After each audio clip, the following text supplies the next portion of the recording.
नमस्कार, स्वागत है आप सभी का एनएमएफ न्यूज में। मैं हूं आपके साथ शाफनी पटनायक। एक तरफ जहां पर सीजेपी ने सरकार से मांग की थी जितने भी छात्र छात्राएं उन पर केस जो भी दर्ज हुए हैं वो वापस लिया जाए, और जिन लोगों पर कार्रवाई की गई है उनके खिलाफ सीजेपी के तमाम लीडर्स बयान दे रहे थे और गुस्सा जाहिर कर रहे थे और सरकार पर वादा खिलाफी का भी आरोप लगा रहे थे। वहीं दूसरी तरफ सरकार ने अपना वादा निभाया है और सुप्रीम कोर्ट ने भी यह फैसला सुनाया है कि सभी एफआईआर वापस लिए जा रहे हैं और जितनों की भी गिरफ्तारी हुई है सबको रिहा किया जाएगा।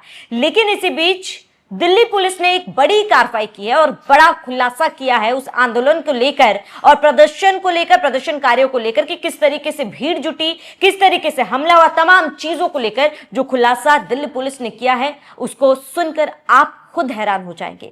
इस पूरे मामले पर विस्तार से चर्चा करेंगे, समझेंगे और क्या खुलासा दिल्ली पुलिस ने किया है वो भी आपको बताएंगे। मेरे साथ सहयोगी शबनम जुड़ी हुई है। शबनम, इस पूरे मामले को लेकर फिलहाल क्या अपडेट निकलकर सामने आ रहा है? बिल्कुल, दिल्ली के जंतर मंतर पर आपने देखा कि सीजेपी ने एक बड़ा प्रोटेस्ट आयोजित किया। उसमें तमाम छात्र, तमाम लोग इकट्ठा हुए, लेकिन इस छात्र आंदोलन की आड़ में दिल्ली को कैसे दंगों की आग में झोंकने की कोशिश हुई वो हमने तब देखा जब अभिजीत दीपके की तरफ से ऐलान किया गया कि संसद का हम लोग घेराव करेंगे। उस दौरान किस तरीके से छात्रों के नाम पर भीड़ आती है, तोड़फोड़ मचाती है, पुलिस वालों को निशाना बनाया जाता है, तमाम तरीके से बवाल किया जाता है। हालांकि उस मामले में पुलिस ने एक्शन लिया और जो दंगई थे उन्हें सबक सिखाने का काम भी किया, लेकिन इसी बीच एक चौंकाने वाली रिपोर्ट सामने आई है। पुलिस लगातार वहां पर जो सब चीजें हुई उसकी जांच पड़ताल कर रही है। एफएसआर के जरिए उन उपद्रवियों की पहचान लगातार की जा रही है जिन्होंने बवाल किया, पुलिस वालों को मारा, पत्रकारों को पीटा। और बड़ी खबर यह आई है कि उस दौरान यह पता चला है कि इस प्रोटेस्ट में एक दो नहीं बल्कि 2800 से ज्यादा खतरनाक अपराधी यहां पर शामिल थे। जी हां, बाकायदा पुलिस के जरिए उन सभी का रिकॉर्ड साझा किया गया है। पूरी टेक्निक से इन सभी बदमाशों की तलाश की गई है, उनके चेहरों को पहचाना गया है और बताया गया है कि कितने रेप के आरोपी थे, कितने हत्या के आरोपी थे, कितने लूट के आरोपी थे, कितने अपराधी अलग अलग कैटेगरी के इस प्रदर्शन में शामिल थे। अब जैसे ही रिकॉर्ड सामने आता है वैसे ही अभिजीत दीपके पर सवाल खड़े हो जाते हैं कि आखिर यह भीड़ किसने जुटाई थी और कहां से इन बदमाशों को लाया गया था? कौन था इसका मास्टरमाइंड जो इस प्रदर्शन की आड़ में दिल्ली को भड़काने की, जलाने की कोशिश कर रहा था और इन अपराधियों को यहां पर इकट्ठा किया गया था? क्या आने वाले वक्त में अभिजीत दीपके से भी सवाल जवाब किए जा सकते हैं? क्या शिकंजा वहां पर भी कसा जा सकता है? ऐसे सवाल अब सोशल मीडिया पर तेजी से उठ रहे हैं। अब दिल्ली पुलिस की जांच रिपोर्ट क्या कुछ कह रही है, क्या कुछ खुलासा किया है, वो विस्तार से आपको बता देते हैं। दरअसल दिल्ली पुलिस के आंकड़ों के मुताबिक 2873 लोगों में से 989 लोगों का गंभीर अपराधों से जुड़ा पुराना रिकॉर्ड है, जिसमें 101 लोग हत्या के मामलों में, 62 लोग हत्या के प्रयास के मामलों में, 284 लोग डकैती और लूट के मामलों में, जबकि 61 लोग दुष्कर्म के मामलों में आरोपी रहे हैं। इसके अलावा 6 लोग पॉक्सो एक्ट, 25 लोग महिलाओं से छेड़छाड़, 229 लोग आर्म एक्ट, 135 लोग झपटमारी, 19 लोग अपहरण और 67 लोग एनडीपीएस एक्ट से जुड़े मामलों में शामिल हैं। पुलिस के अनुसार जांच में यह सामने आया है कि इसमें से कई लोग आदतन अपराधी हैं और उनके खिलाफ 1 से अधिक मामले दर्ज हैं। हत्या के 101 मामलों में शामिल लोगों में से 42 के खिलाफ 2 या उससे अधिक आपराधिक मामले दर्ज हैं, जबकि 12 लोग ऐसे हैं जिनके खिलाफ 10 या उससे अधिक मामले दर्ज हैं। इसी तरह हत्या के प्रयास में 62 आरोपियों में से 25 लोग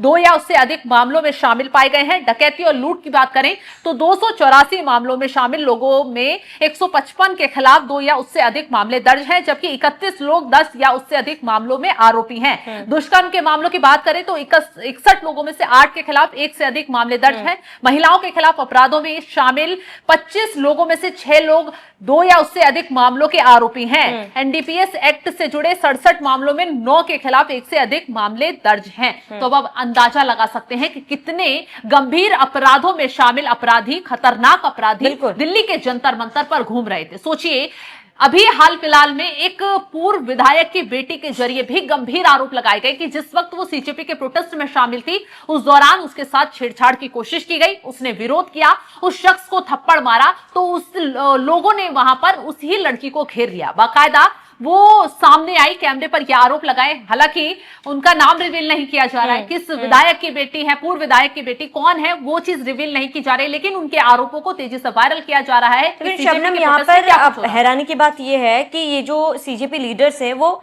ऐसे प्रवृत्ति के लोगों को भी बचाने में लगे हुए हैं, क्योंकि वो कह रहे हैं कि सब किस सब पर से एफआईआर वापस होना चाहिए। लेकिन सुप्रीम कोर्ट ने, यहाँ पर मैं आप सभी दर्शकों को यह बता दूं कि सुप्रीम कोर्ट ने जो फैसला सुना है, सुप्रीम कोर्ट ने कहा है कि केस वापस उन्हीं लोगों के ऊपर से किया जाएगा जिन लोगों के ऊपर कोई भी पुराना आपराधिक रिकॉर्ड या फिर केस दर्ज नहीं है। जिन लोगों के ऊपर केस दर्ज है उनके खिलाफ कार्रवाई की जाएगी। लेकिन उसके सपोर्ट में भी सीजेपी लीडर्स सामने आ रहे हैं। सीजेपी लीडर्स का कहना है कि ये वाला आंदोलन में केस वापस ले लिया जाए। अब मुझे ये समझ में नहीं आता शबनम कि इससे फर्क क्या पड़ जाएगा। क्या आपराधिक मानसिकता बदल जाएगी? क्या अपराध करने वाले जो लोग हैं उनकी सोच बदल जाएगी या फिर उनका तरीका बदल जाएगा इससे?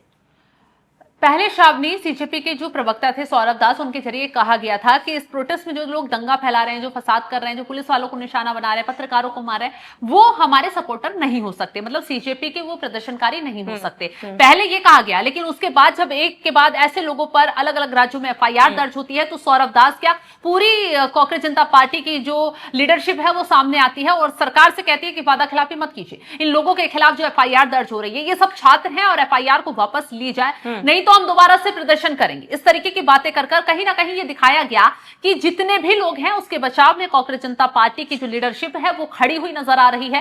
खैर, अब दिल्ली पुलिस ने जिन चेहरों की पहचान की है, श्रावणी, देखना ये होगा क्या इन लोगों की गिरफ्तारी होगी या इनसे पूछताछ की जाएगी कि किसने आपको यहां बुलाया, किस मकसद से आप यहां पर पहुंचे। अब दिल्ली पुलिस ने इन्हें धर दबोच लिया है, हालांकि अभी पकड़ा नहीं गया है, लेकिन इन्हें इनकी चेहरों की पहचान कर धरा गया है। आगे आने वाले वक्त में क्या कुछ कार्रवाई होती है ये देखने वाली बात होगी। बिल्कुल। फिलहाल आप सभी दर्शकों का इस पूरे मामले पर क्या कहना है हमें कमेंट कर जरूर बताएं। साथ ही बने रहिए एनएमएफ न्यूज के साथ।